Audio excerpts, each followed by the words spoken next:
I did. We're live. You got one more minute, right?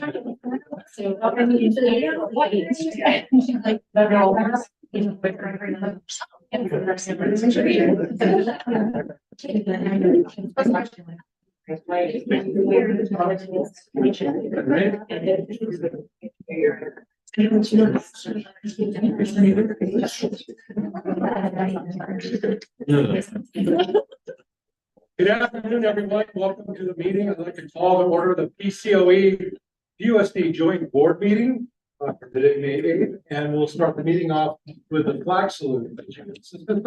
Please stand. Ready, begin. I would like to introduce to the flag.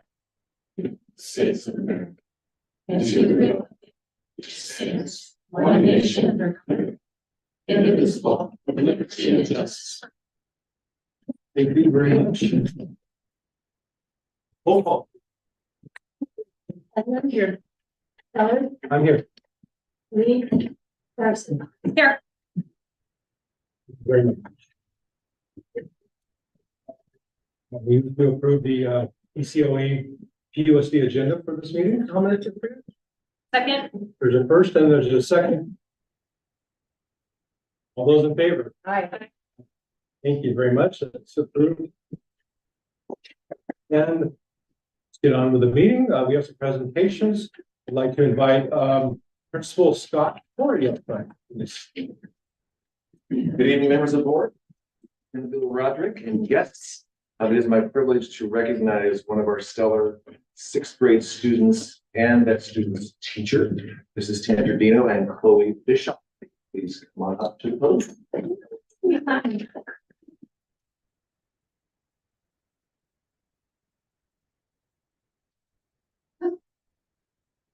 All right.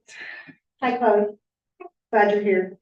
Chloe is an enthusiastic learner who works hard to consistently complete her assignments.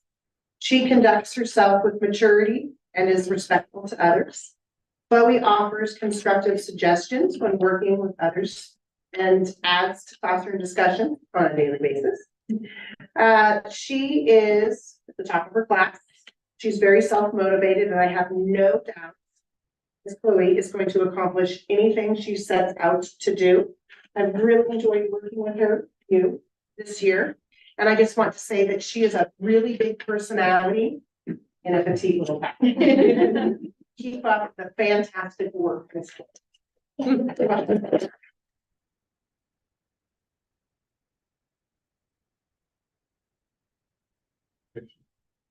you very much.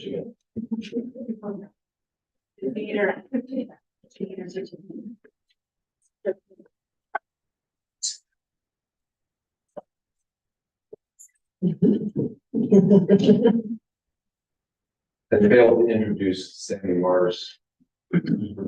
Donna. That's okay. Same family. Okay. You know what? You'd be surprised if you get that a lot. I did public use, so it didn't matter. Oh, sure. Yeah, we can take one. Thank you. Yes. Oh, that's me.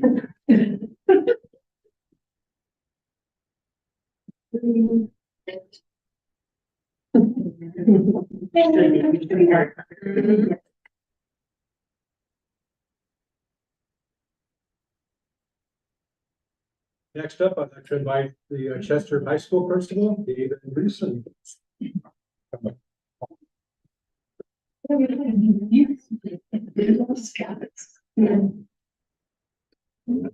I take great pleasure in introducing you to Sarah Branch, who's been selected to receive our Principal's Award. Sarah has demonstrated remarkable leadership and dedication throughout her time at Chester High.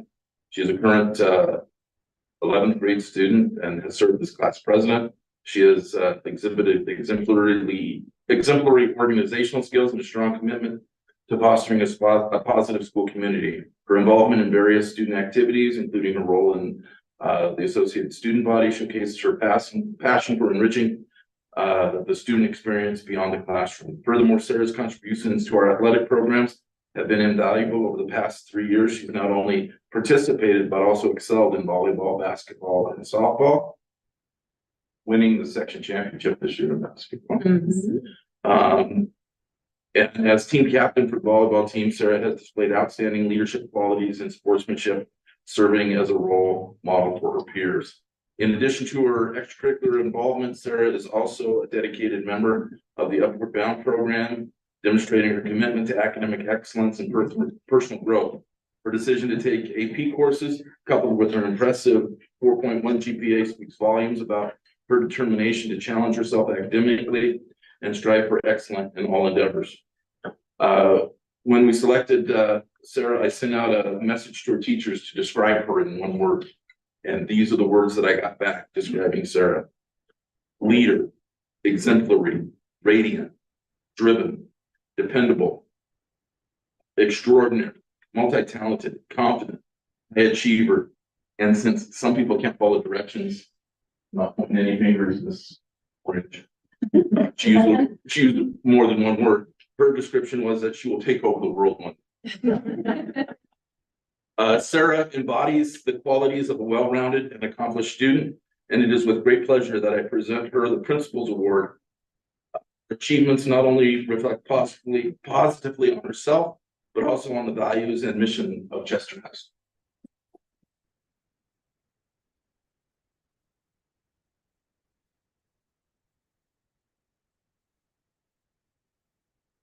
And she's not.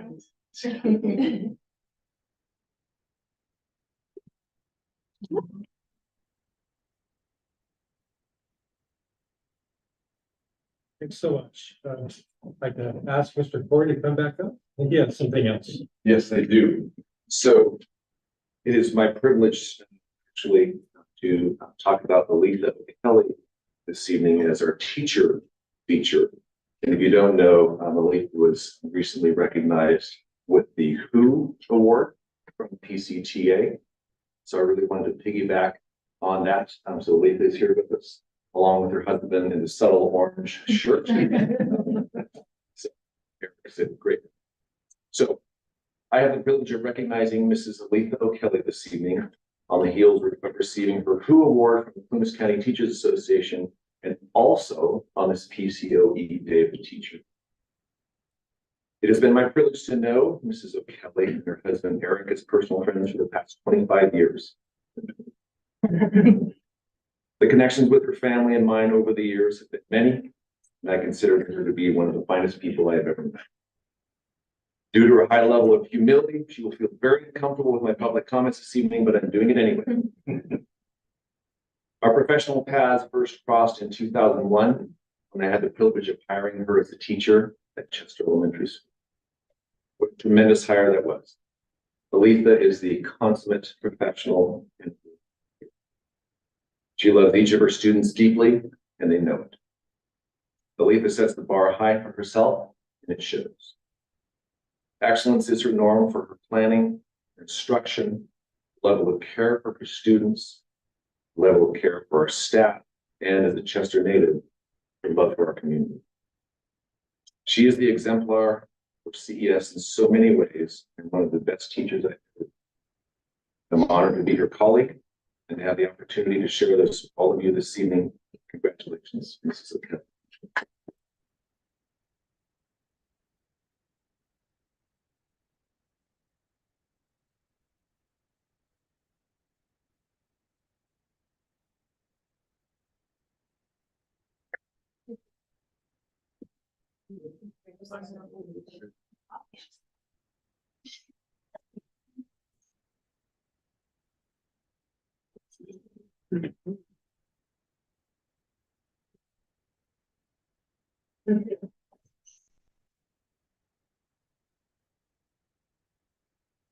Right, thank you very much. Student representative is here, and he's going to share something. Hi, everybody. Thank you. This is my first time in person. I zoomed in on the last one, I think, and got confirmed in. In terms of stuff that's going on, it's speeding up, definitely. There's a lot of different things going on in the spring. We got baseball and softball seasons wrapping up. First round of playoffs will be at the end of this week.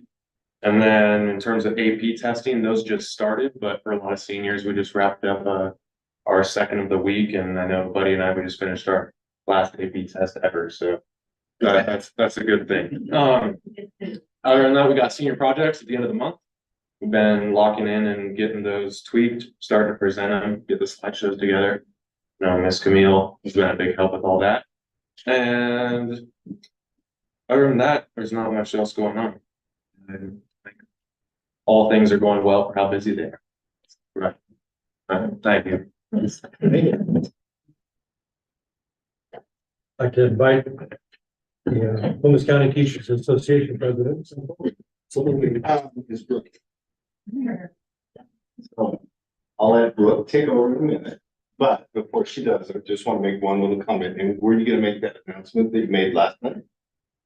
Oh, sorry. But anyway, when I talked to Mr. Roderick about this, the State Teachers of the Year award that will be following this, I happened to eat dinner with Eric and Alita. And I mentioned, I thought that it never happened in Plymouth County.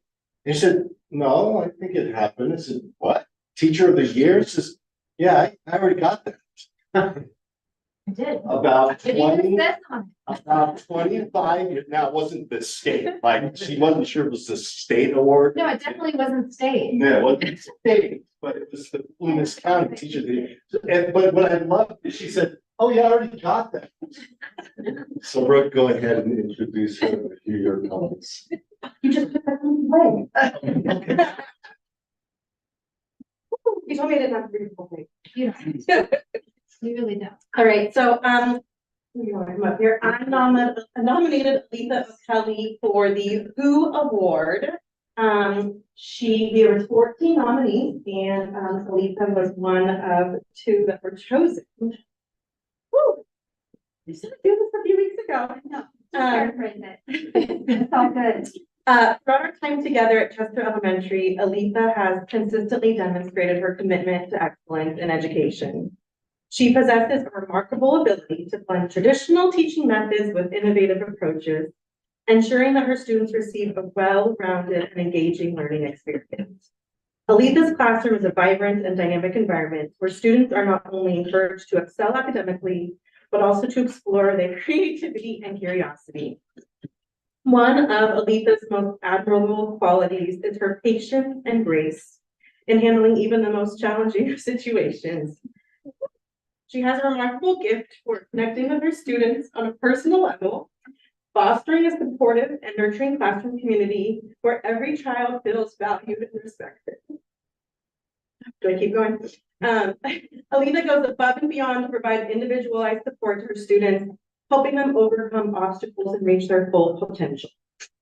In addition to her outstanding teaching abilities, Alita is also a true team player. She actively collaborates with her colleagues, shares ideas and resources to enhance the overall educational experience for all students at Chester Elementary. Despite her already demanding schedule, Alita willingly takes on additional responsibilities and committees, always putting the needs of her students and colleagues above her own. Thank you, Alita. You are a great role model and mentor.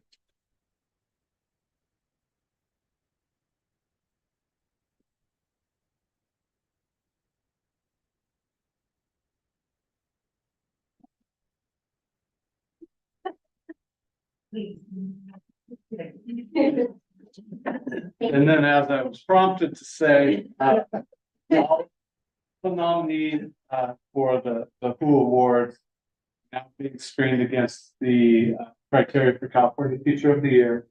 And then we'll be probably in the next 4 or 5 days, you'll be in your application. And should you choose to take that on, they don't make it easy anymore. It'll be for you and your principal to fill out, and then we're bringing together a panel of retired teachers who will interview the candidates that we bring forward, and they will select the Plymouth County Teacher of the Year. We will facilitate the process as a district office, but we feel what better way to choose this than by having retirees who have walked in your shoes. So we're looking forward to that process and bringing candidate forward to the state competition sometime in July. Okay,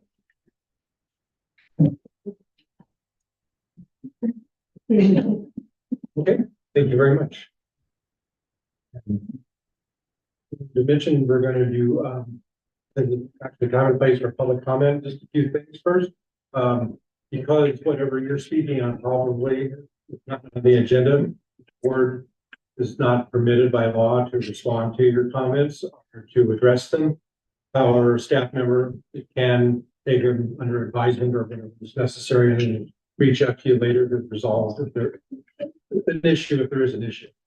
In addition, there is a 3-minute time limit for each person and no more than 20 minutes per topic. For example, if you have 6 speakers speaking about the same thing, there's a 20-minute time limit. Purpose for that, if somebody asked me about this 2 weeks ago, is that so we can keep the meeting going.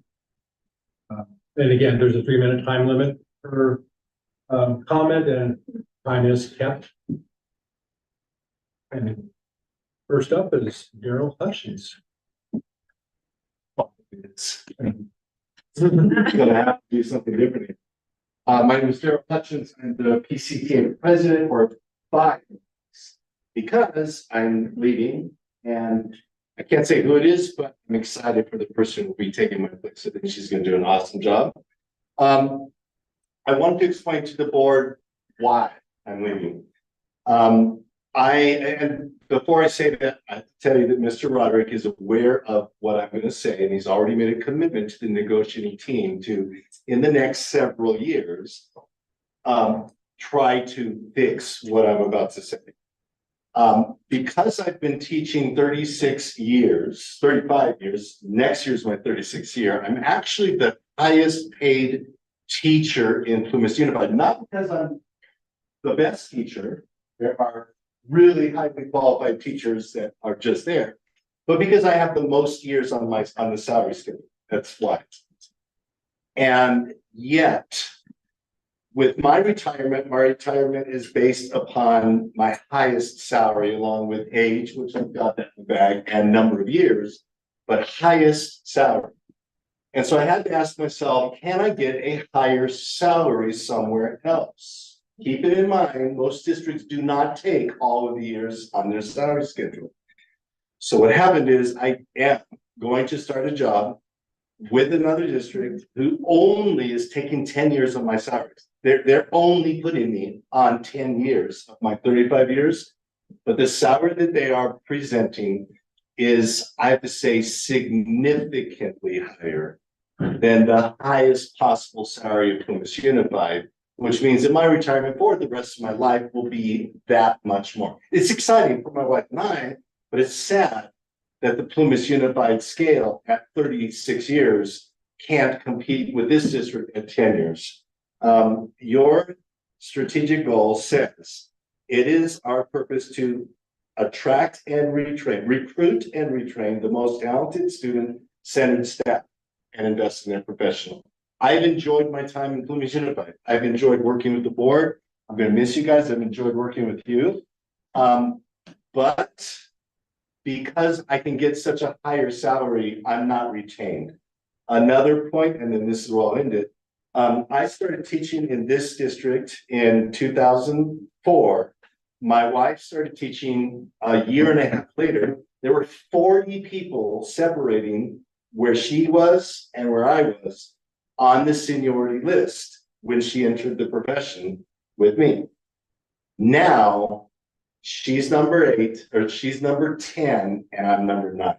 So in the last many years, 40 teachers have, there are some teachers that just plain quit. But a lot of those teachers moved to another district because they looked at the salary schedule and said, I am not going to commit my family to that salary. I need to go somewhere else. So thank you that you are going to be addressing this. And I hope that the board, when you start seeing numbers come in the next several years, you will take that into consideration. I will miss you guys. I will miss you. Thank you very much. I'm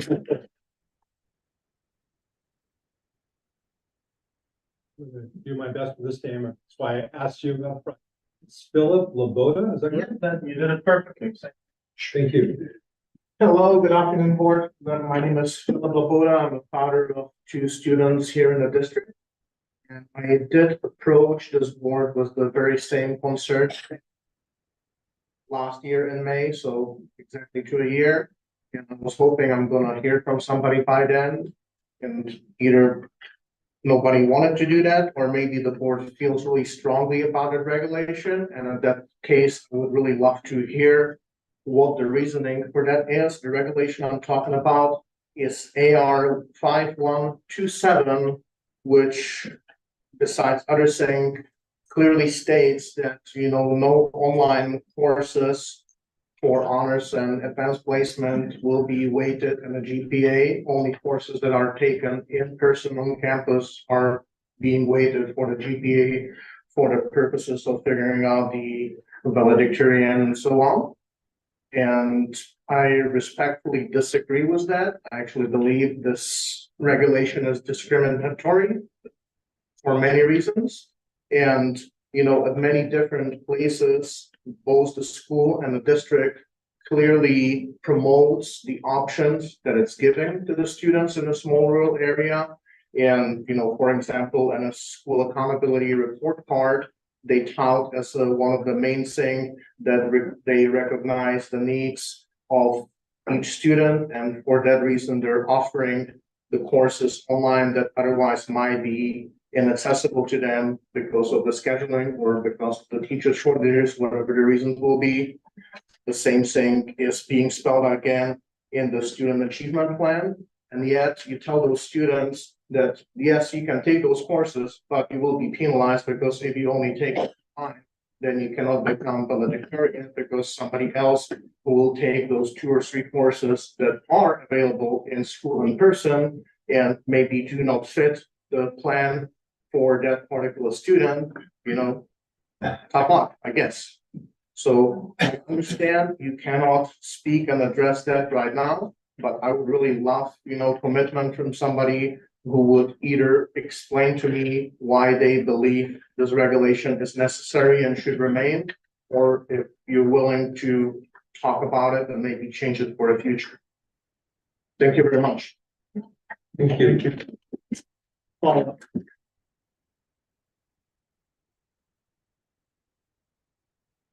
And next up is Shelley Fox. Hello, good evening, almost. My name is Shelley Bosch. I work at Chester Elementary. Whew. I am here to address the ongoing problem with bullying in our school district. As a school board, the responsibility falls on you to enforce the anti-bullying, non-discrimination, and harassment policies that are posted on the PUSD website. Also on the public policy board policy under discipline policies, there is a behavior expectation with consequences listed as step 1, step 2, and step. There is no anti-bullying policy in Chester Junior Senior High handbook for students. This may be one of the issues. It's imperative as a school board to enforce any and all principles with anti-bullying policy that will be upheld and reinforced in K through 12th grade on all campuses.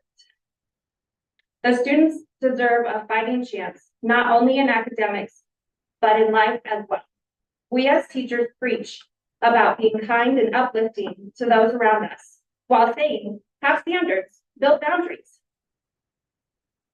The students come to school day after day, and the people that they are supposed to trust turn a blind eye and hold no one accountable, while the students hide in shadows and cower at the laughs and looks. They're harassed, not only in restrooms, but also in locker rooms where the bullies are allowed to take pictures and post them on social media without any accountability or repercussions. There are codes and standards written, and yet no action are taken to stop the outrageous behavior. We need the school board to take this seriously, where no tolerance means no tolerance. The school board needs to enforce the policies concerning bullying, harassment, and intimidation. So the students will have the confidence knowing that words, not just words, and actions will be taken. Enough is enough. Today, we demand a change.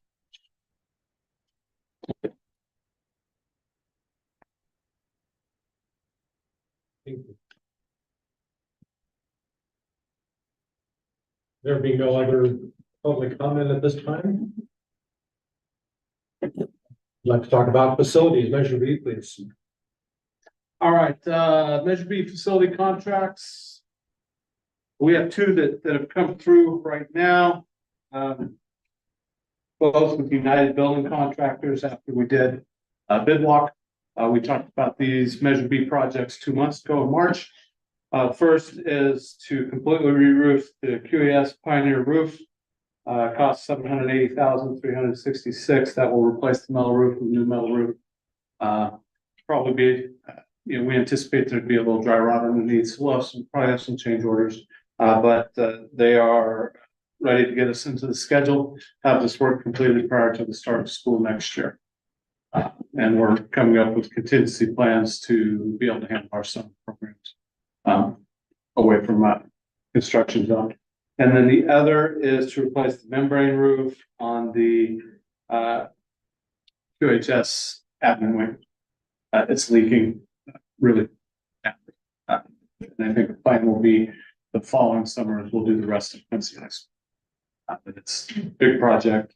And so we have a second bid here for about $38,000 to replace that membrane.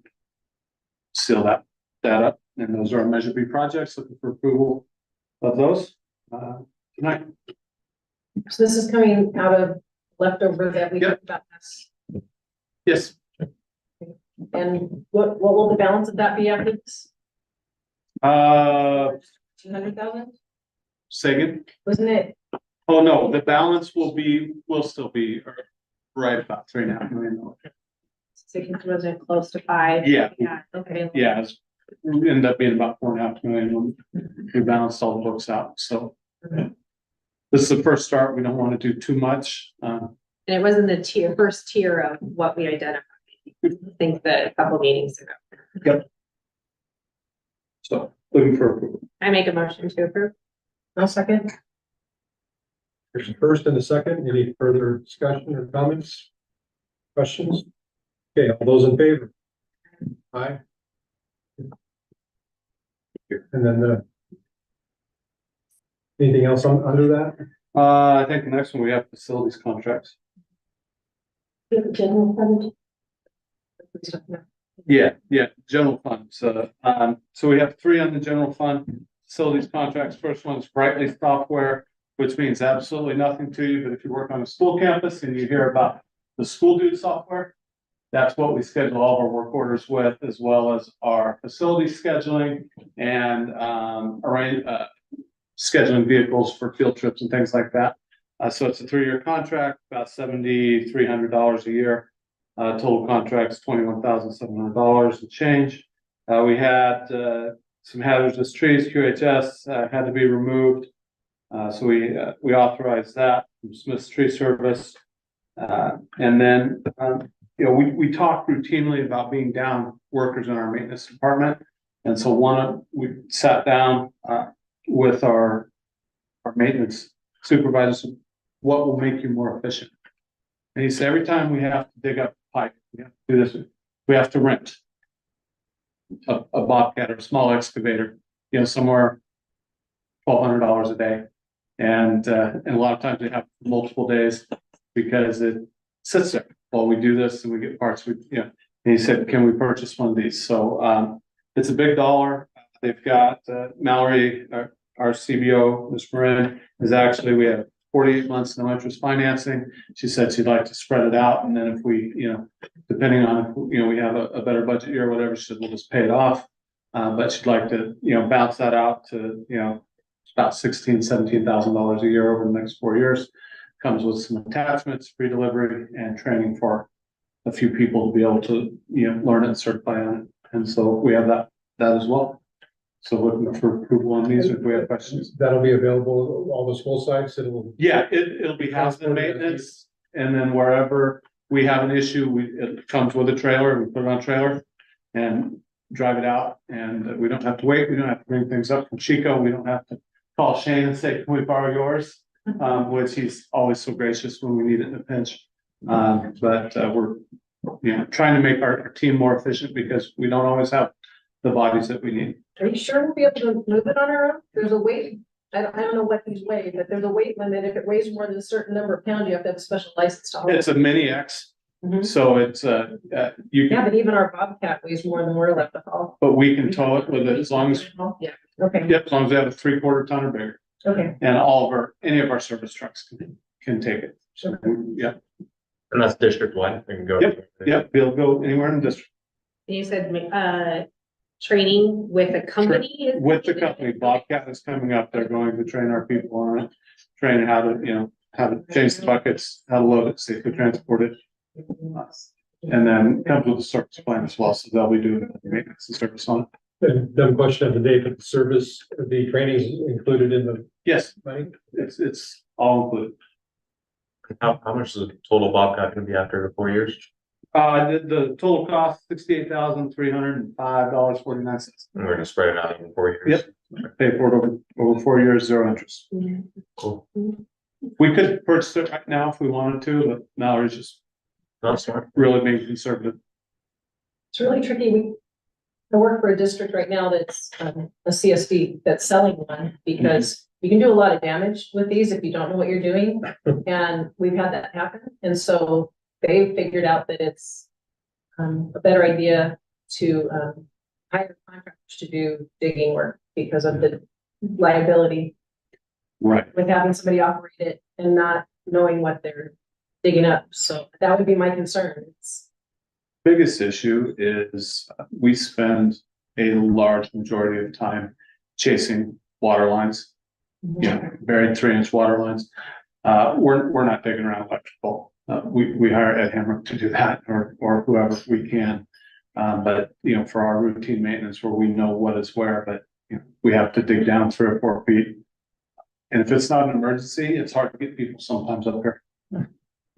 When it's an emergency, Ed says, I'll rally someone right away, but if it's not an emergency, sometimes it takes a week. And, we have things like that happen in the middle of summer, we'll lose an entire field and we won't get it back. They die. So You need approval on that? requesting, yes. Looking for a motion? I'll approve the subsidy contract. That's good. I'll second. We have a first and a second. All those in favor? Oops. Okay. Yeah. We're sitting here. Realize, I excuse my team for tonight. So, one of the things we do in the summer, go ahead. Please. Oh, my weeks, dude. During the summer, we shift the district office hours, instead of working 5/8, we go to 4/10s, work 4 days a week. And then, we generally close the office on Fridays. And something that was in practice before I arrived, really helps with staff morale, and we'd like to continue that. So just letting you know that will start on June 17th, the week of June 17th. Yeah. And we will, though, we've got 2 board meetings that week, we will open up for the Friday morning board meeting. And that's just for information. Yes, sir. Thank you. Now we're going to discuss something interesting, the developer fee justification study. Yes, so we have a contract that we're looking for recommendation for. Throughout the state of California, the school districts, vast majority of them charge what are called developer fees. So when you build a brand new home, there's a price that's paid per square foot to the school district. When you build a commercial facility, there's a smaller price per square foot that is paid to the school district. And in a school district where we have old aging facilities that are extremely high in cost to maintain, we're one of a very few select amount of schools in the state, that school districts in the state that do not charge developer fees. And this contract does not commit us to anything, but the first step in charging developer fees is you have to do a developer fee justification study. Capital PFG is very reputable in this field. We've worked with them on our bond measures, and they will come in and do a study and see if the fees are warranted in Plumas County. They will tell us at what rate we can charge. It's anywhere from basically a nickel a square foot up to $5 a square, $5 and change. And they'll tell us what we're eligible for, if we're eligible for it. And then if that says there's a justification for the developer fee, we'll bring forward board policy to put that into place. And then following that, if it's put into place, then there'll be a 60-day moratorium on any developer fees to be put into place.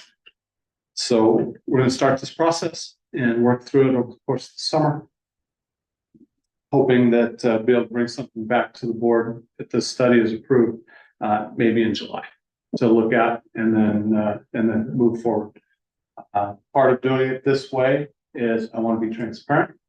It's community. I want folks to know what we're looking at on a hidden in contract agenda.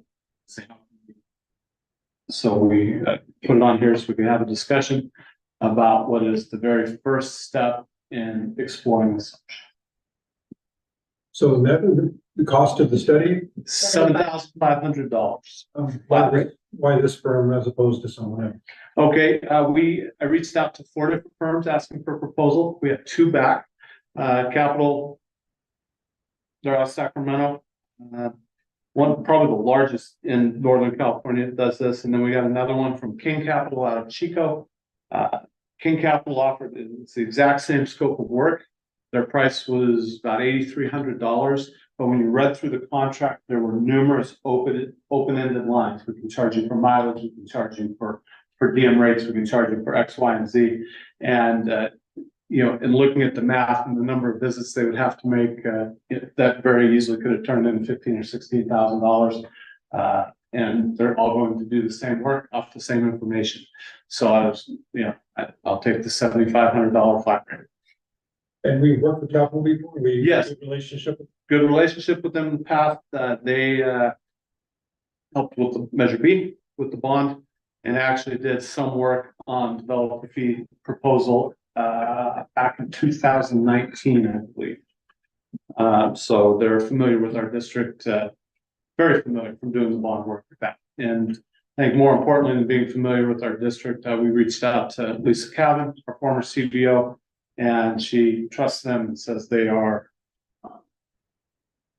very reputable. She would recommend going with them. I reached out to some of my superintendent colleagues and said, if I were to do this, who would I call? And I talked to 5 and 4 of them right off the bat, said, call Capital. They're the best. So that's where we're at. So we'd like to approve this so they can start some work and bring us some information. Okay. Any more questions? And we know where we're pulling this out of our budget. This right now it's a general fund expenditure, and if it's all approved and we do this later, we can always transfer the $7,500 back at a later date. And I'll move to approve entering a consulting service agreement as proposed, at a fee not to exceed $7,500. It does say here on here though, but including publication expenses, so it could be more than 7,500. Okay. Yeah, sorry, Then we'll just say as you said that. The consulting service agreement. Printing and binding. Okay. I, Okay. I was second. Okay, there's a first and there's a second. Any more comments or questions? Great. All those in favor? Let's forward on it and surplus items. We left this on the agenda. We're in the process of getting Greenville ready for the transfer over. Currently, we have nothing with fixed asset tags that we're looking to dispose of.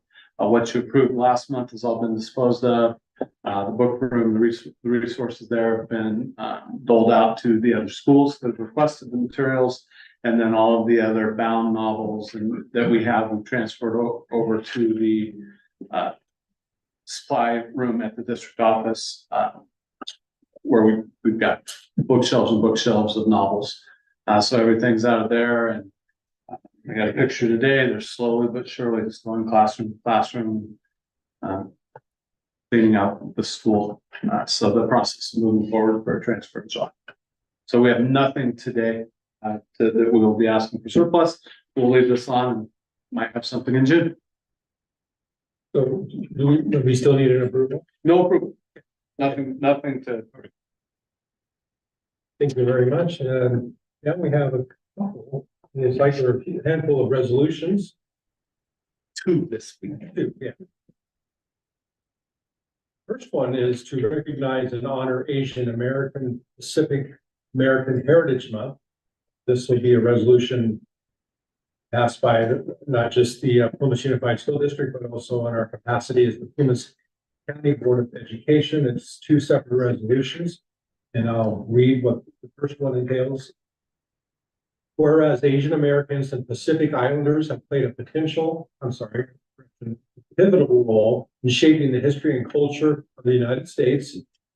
And whereas the month of May has been designated as the Asian American and Pacific Islander Month to recognize and celebrate the contributions of these ethnic groups to American society. And whereas our school district is committed to promoting diversity, equity, and inclusion, and recognizes the importance of providing a welcoming and inclusive environment to all students, staff, and families. Whereas remaining hopeful and confident about the path ahead in a time to acknowledge the courageous fight for rights, liberties, and freedoms of all Americans, the Plymouth County Board of Education and Plymouth Unified School District Board of Trustees observes and honors Asian American Pacific American Heritage Month and encourages educators, students, and families to learn about the heritage and achievements of Asian Americans and Pacific Americans. Now, there be it resolved that the trustees of Plymouth County Board of Education and Plymouth Unified School District hereby recognizes May as the Asian American and Pacific Islander Month and encourages all members of the school community to participate in activities as well as events that celebrate the diversity and contributions of Asian Americans and Pacific Islanders. This is a roll call.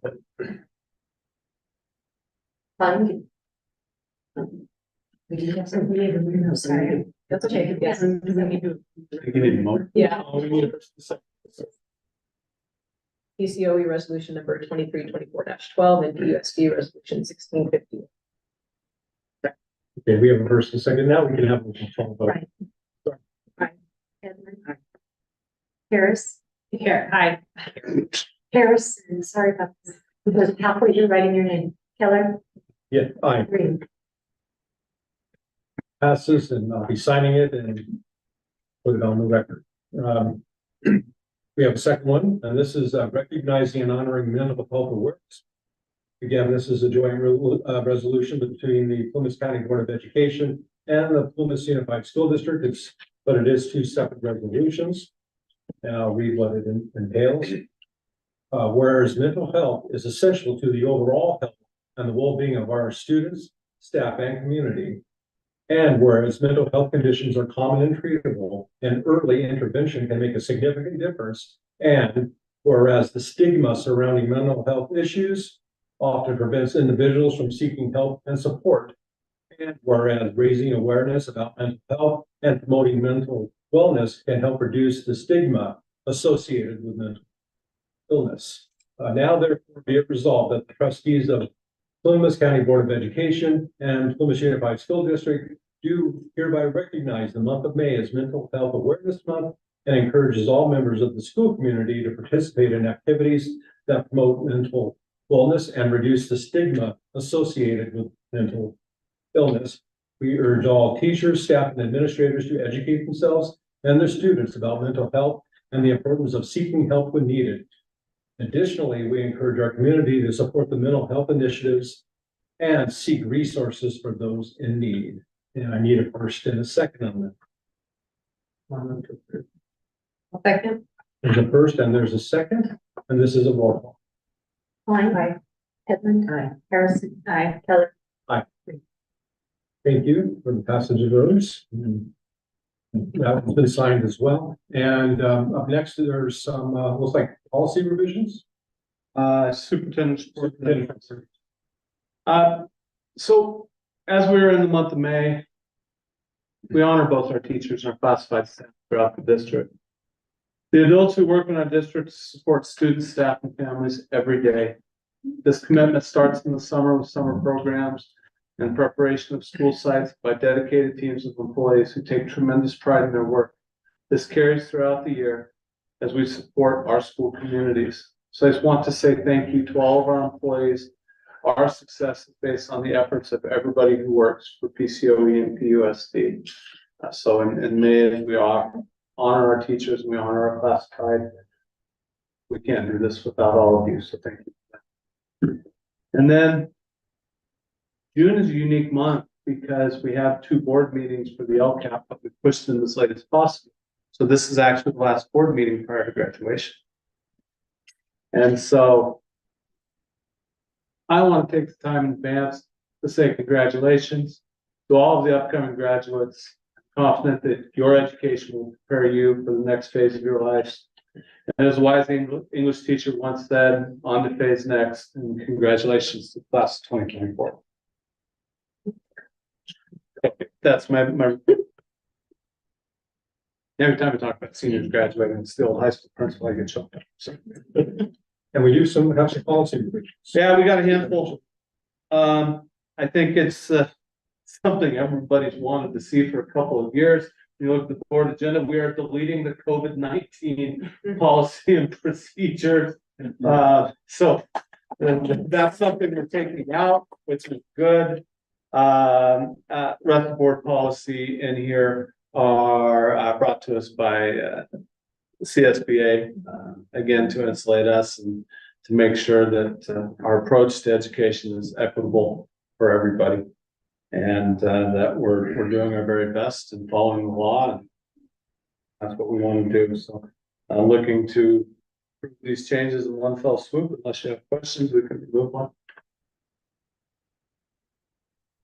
Call for the question when anybody's ready. Like, to approve the board policy. I second. The first and the second, anything else? Okay, there being no questions or comments? All those in favor? Aye. Passes. And we'll move on to the consent agenda or consent items. We have the minutes from the April 17th, 2024 meeting. I move to approve. Second. There's a first and a second. All those in favor? Motion carries. And we also have the PUSD check registers for the month of April 2024.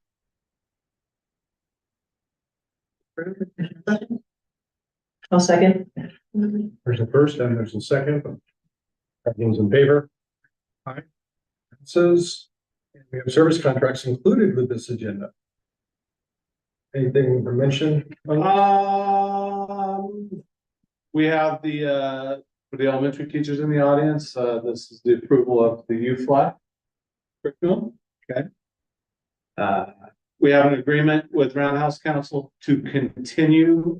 This agreement is one that's been in the past. It allows them to work with students on campus. No cost with that. They come on, they work with the tribal youth in Greenville. And then we have 3 with Feather River Community College District that are tied to the educational talent search program and to go back.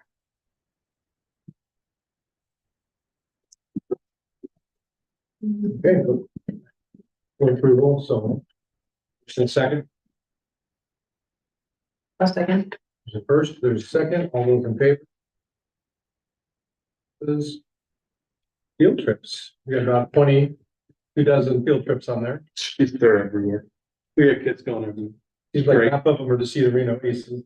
That's okay. We love baseball. All right, further question whenever. First and second, all those in favor? Passes. And we have donations at all?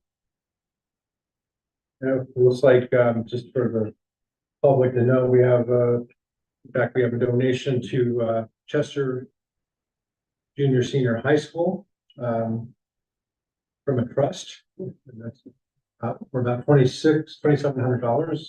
We're very grateful for that donation. And, PG&E, through its payroll match program, an employee of PG&E has donated $150 to PUSD that will benefit Chester Elementary School students and staff. Well, thank you to those individuals, and so we send out thank you notes and that type of thing. I'll move to approve. There's a first and there's a second. All those in favor? Aye. Says of course. And any future agenda items worth mentioning? I jumped ahead a little You bit. jumped ahead, not at this point.